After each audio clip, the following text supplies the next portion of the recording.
मैं विष्णु गोपाल, हिंदी अध्यापक, mother Athena school, Badaun. प्यारे बच्चों, आज हम आपकी कक्षा 7 की हिंदी वसंत की पाठ्य पुस्तक का 16वां पाठ आपको पढ़ाने जा रहे हैं। पाठ का नाम है भोर और बरखा। भोर माने सवेरा, बरखा माने बरसात यानी कि बारिश। भोर और बरखा बारिश। इस पाठ को पढ़ने से पूर्व, जैसा कि आप चित्र में देख रहे हैं, भगवान श्री कृष्ण हैं और सामने आपको दिखाई दे रही है माता यशोदा, है ना, माखन फेरती हुई चित्र में आप देख रहे हैं। तो इसके लिए आप देखें कि भक्ति काल की कृष्ण काव्यधारा की कवित्री मीराबाई के द्वारा ये पाठ लिखा गया है और मीराबाई की भक्ति माधुर्य भाव की थी। प्रस्तुत पदों में उनके हृदय के सहज उद्गार व्यक्त हुए हैं। पहले पद में बाल श्री कृष्ण को जगाती हुई मां यशोदा का चित्रण है, तो दूसरे में सावन के मेघों के बीच मीराबाई अपने प्रियतम श्री कृष्ण के आने की आहट सुन लेती हैं और उनकी प्रतीक्षा करती हैं। इसीलिए आपने देखा भोर और बरखा। तो पहले वाले में भोर माने सुबह, प्रातः काल के समय का दृश्य इस में दिखाया गया है और दूसरे में बरखा का यानी बरसात का, वर्षा ऋतु का मौसम। आइए इस पाठ को विस्तार से पढ़ते हैं। मीराबाई के पद।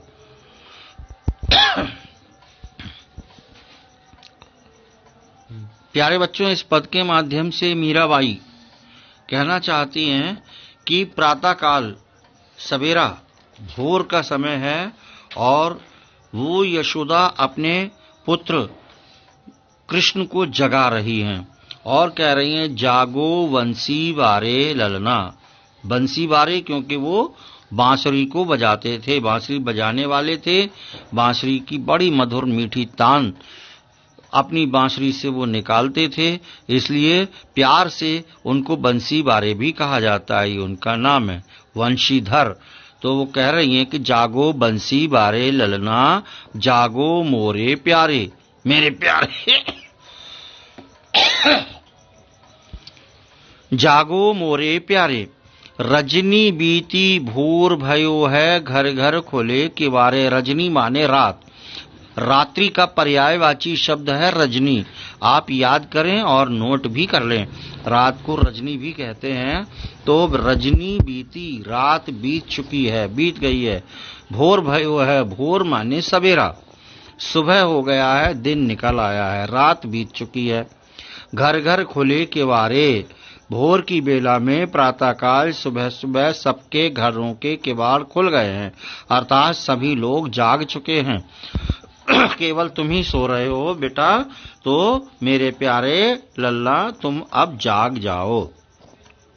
आगे माता यशोदा कृष्ण को जगाते हुए सुबह के समय जो जो घरों में कार्य होते हैं उनके विषय में बता रही हैं।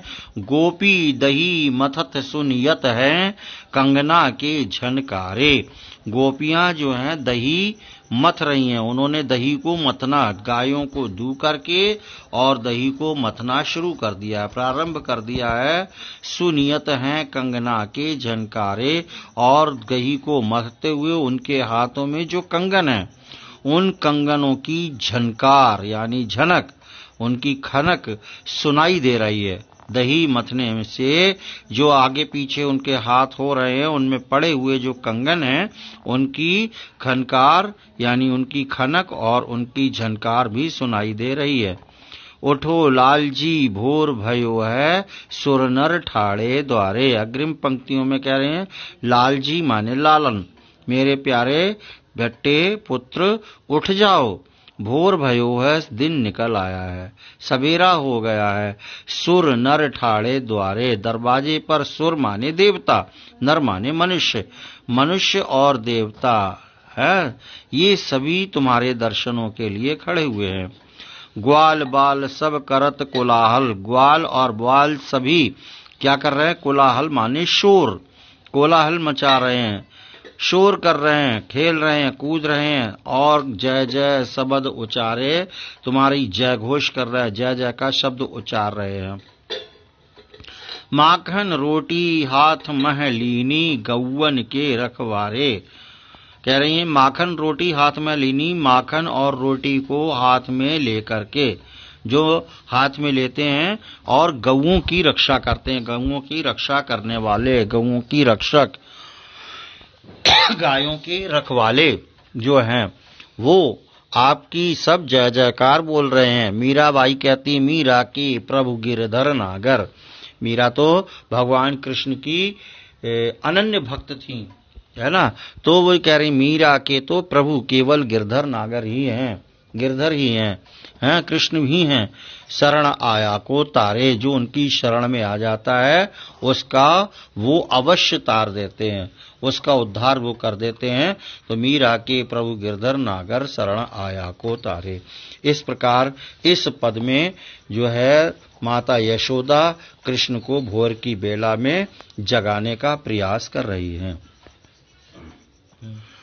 बच्चों, दूसरी पद में वर्षा ऋतु का वर्णन किया है कि वर्षा ऋतु में जब आसमान में काले बादल छाए हुए होते हैं, आसमान चारों ओर से काले बादलों से घिरा होता है, ठंडी ठंडी मंद शीतल हवा चल रही होती है, हरियाली चारों ओर होती है, मन बड़ा प्रसन्न होता है, बूंदें पड़ रही होती हैं, तब मन बड़ा खुश होता है और हमें कुछ नाचने गाने की इच्छा होती है। और उस समय अधिकतर सब स्त्रियों को, महिलाओं को अपने अपने प्रियतम की याद आती है। तो इस समय पर भी जब वर्षा ऋतु का मौसम आता है तो मीराबाई को भी अपने प्रियतम भगवान श्री कृष्ण के आने की आहट होती है। उनको ये अनुमान हो जाता है कि अब प्रभु आने वाले हैं, तो उनका मन भी प्रसन्न हो जाता है और वो गा उठती हैं बरसे बदरिया सावन की मन भावन की। बरसे बदरिया, बदरिया माने बादल को, बादल का एक छोटा टुकड़ा है जिसमें पानी भरा होता। बदरिया कहीं से उड़ करके आया, थोड़ा सा पानी भर के लाया और बरसी, बूंदे बरसी और चली गई। एक तो यह है बरसे बदरिया सावन की, सावन के महीने में जो बारिश होती है, जो बरसात होती है। आपने देखा होगा कि कहीं कहीं पर बादल छाए होते हैं, बारिश होती है, और कहीं पर बिल्कुल सूखा होता है, धूप निकली होती है, होता ही नहीं है। कुछ स्थानों पर हो जाती है, कुछ स्थान खाली रहते हैं। तो ये बरसे बदरिया सावन की, पर कभी कभी सब जगह खूब बारिश होती है, इसलिए सावन की मन भावन की। जब बारिश होती है तो मन भावन की माने मन को भाने वाली। सावन की जो वो ऋतु होती है, जो बदरिया होती है, जो बरसात होती है, वो मन को बहुत प्रसन्न करती है। भावन की माने मन को भाती है। सावन में उमग्यो मेरो मनवा भनक सुनी हरि आवन की। सावन के महीने में मेरा मन क्या होता है? उमग्यो, उमग्यो माने उमंग से भर जाता है, प्रसन्नता से भर जाता है, मेरा मन प्रसन्न हो जाता है। सावन के महीने में, सावन के दिनों में, बरसात के दिनों में मेरा मन क्या होता है? उमंगों से, खुशी से, प्रसन्नता की हिलोरे लेता है। भनक सुनी हरि आवन की, जैसे ही पता लगता है प्रभु आने वाले हैं, भनक, भनक हो गई, आभास हो गया, अनुमान लगा कि प्रभु आने वाले हैं, अब तो जरूर आएंगे, तो मन बड़ा प्रसन्न हो जाता है। मन में उमंगे, प्रभु आएंगे, हम उनका स्वागत करेंगे, उनके दर्शन करेंगे, उनसे मीठी मीठी बातें होंगी, बहुत अच्छा लगेगा। क्योंकि जो हमारा प्रिय होता है उससे ऐसे समय में मिल करके मिलना, बातें करना, हंसी ठिठोली करना, मन से खूब प्रसन्न करना, मन को बड़ा अच्छा लगता है। तो ऐसी मीरा के मन में भावनाएं आने लगी, उमंग से उनका मन भर गया। उमड़ घुमड़ चहुं दिस से आया, दामनी दम के झर लावन की। उमड़ घुमड़ करके चौं दिशा माने चारों दिशाओं से बादल जो घिर करके आ गए हैं, बरसात के बरसने वाले बादल चारों दिशाओं से उमड़ घुमड़ करके आसमान पर छा गए हैं। दामिनी माने बिजली, दामिन माने बिजली, दमके माने चमक रही है। झर लावन की, और जो है झर लग गई है। लावन माने बारिश की बूंदों की वर्षा इतनी तेज कि झड़ी कहते हैं, झड़ लग जाना, झड़ी लग जाना, लगातार बारिश होना बहुत समय तक, खूब मूसलाधार बारिश जिसको कहते हैं, झड़ लावन की बिजली आसमान में चमक रही है, तेज बारिश हो रही है, ऐसे में मन बड़ा प्रसन्न होता है। नन्ही नन्ही बूंदन मेहा बरसें, और फिर कभी नन्ही नन्ही बूंदें, छोटी छोटी कम बूंदे बरसती हैं, है ना। मेहा बरसे, मेहा क्या है? मेह, मेह भी बारिश को कहते हैं। नन्ही नन्ही बूंदों की बरसात होती है। शीतल पवन सुहावन की, शीतल माने ठंडी, पवन माने हवा, जो बूंदे भी पड़ रही होती हैं और ठंडी हवा भी चल रही होती है, बड़ी अच्छी लगती है। शरीर पे जब वो लगती है तो मन बड़ा प्रसन्न होता है, खुश होता है। मीरा के प्रभु गिरधर नागर, आनंद मंगल गावन की। मीरा बार बार हर पद में उनके अंत में आपको लिखा मिलेगा मीरा के प्रभु गिरधर नागर, क्योंकि वो उनकी अनन्य भक्त हैं और उन्हीं से प्रेम करती हैं। आपको पता है मीरा ने कृष्ण को ही अपना पति मान लिया और आजीवन उन्हीं की पूजा, सेवा, अर्चना, आराधन, ध्यान सब उन्हीं का किया। इसलिए उनके प्रेम में वो निमग्न हो गई, मग्न हो रही और उन्हीं की सारे पद, सारे भजन, अनेक चीजें उन्होंने कृष्ण को समर्पित की। तो मीरा के प्रभु गिरधर नागर, आनंद मंगल गावन की। ऐसे अवसर पर, ऐसे बरसात के मौसम पर उन्होंने आनंद मंगल गीत गाए और उनकी गाने की इच्छा हुई। इस प्रकार से प्यारे बच्चों, मीराबाई द्वारा रचित आप इन 2 पदों को आपने इस पाठ के अंतर्गत पढ़ा। आशा है आपको समझ में आया होंगे। आइए अब इस पाठ के अभ्यास प्रश्न की ओर चलते हैं। आपकी स्क्रीन पर प्यारे बच्चों दिखाई दे रहे हैं प्रश्न अभ्यास। आइए देखते हैं इसके प्रश्नों को। भोर और बरखा पाठ 16 के प्रश्न अभ्यास आप देख रहे हैं बच्चों। पहला प्रश्न, बंसी वारे ललना मोरे प्यारे लाल जी कहते हुए यशोदा किसे जगाने का प्रयास कर रही हैं और वे कौन कौन सी बातें कहती हैं।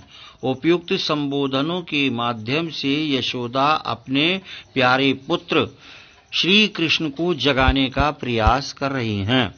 कृष्ण को जगाते हुए वो कहती हैं कि रात बीत चुकी है, सवेरा हो गया है, नगर के सभी घरों के दरवाजे खुल गए हैं, गोपियों ने दही मथना शुरू कर दिया है, जिनके कंगनों की झनकार सुनाई दे रही है।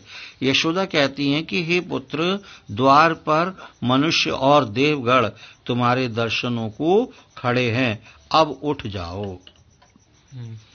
प्रश्न संख्या 2, नीचे दी गई पंक्ति का आशय अपने शब्दों में लिखिए। माखन रोटी हाथ में लीनी, गौवन के रखवारे।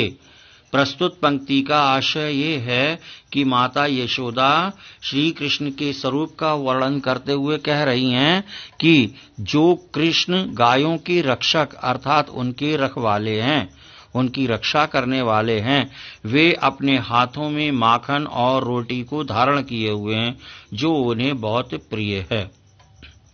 प्रश्न संख्या 3, पढ़े हुए पद के आधार पर ब्रज की भोर का वर्णन कीजिए। ब्रज में भोर कैसी होती है, किस प्रकार की होती है, इसका वर्णन कीजिए।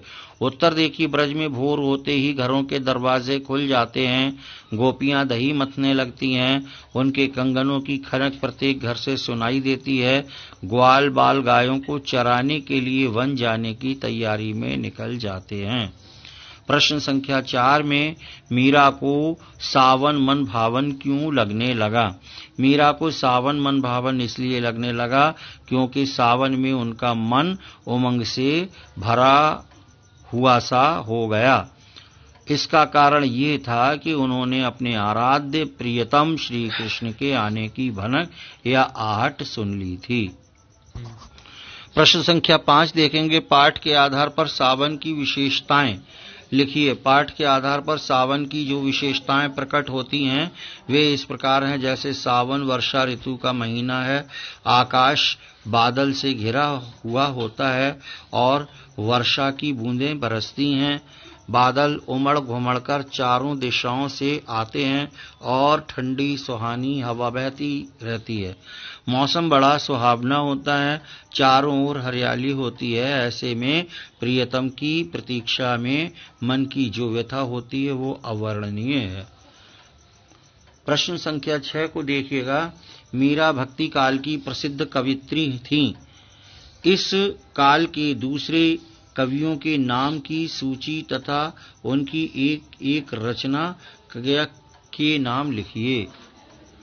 भक्ति काल के कवि और उनकी रचना। कबीरदास की रचना बीजक, सूरदास की सूरदास, तुलसीदास की रामचरितमानस, मलिक मोहम्मद जायसी की पद्मावत, रैदास की भक्तिपद। प्रश्न संख्या 7 देखिएगा। सावन वर्षा ऋतु का महीना। सावन जो है वो वर्षा ऋतु का महीना है। वर्षा ऋतु से संबंधित 2 अन्य महीनों के नाम लिखिए। वर्षा ऋतु से संबंधित 2 महीनों के नाम निम्नलिखित हैं। आषाढ़, जिसे आषाढ़ बोलते हैं, भाद्रपद, भादों का महीना। प्यारे बच्चों, इस प्रकार से आपका ये भी पाठ समाप्त हो गया है, पाठ 16। आशा है कि आपको ये पाठ भली भांति समझ में आ चुका होगा। भूर और बरखा, इसकी प्रश्नोत्तर इससे संबंधित आपने देख लिए हैं। अगली वीडियो में हम आपसे फिर मिलते हैं, तब तक के लिए धन्यवाद।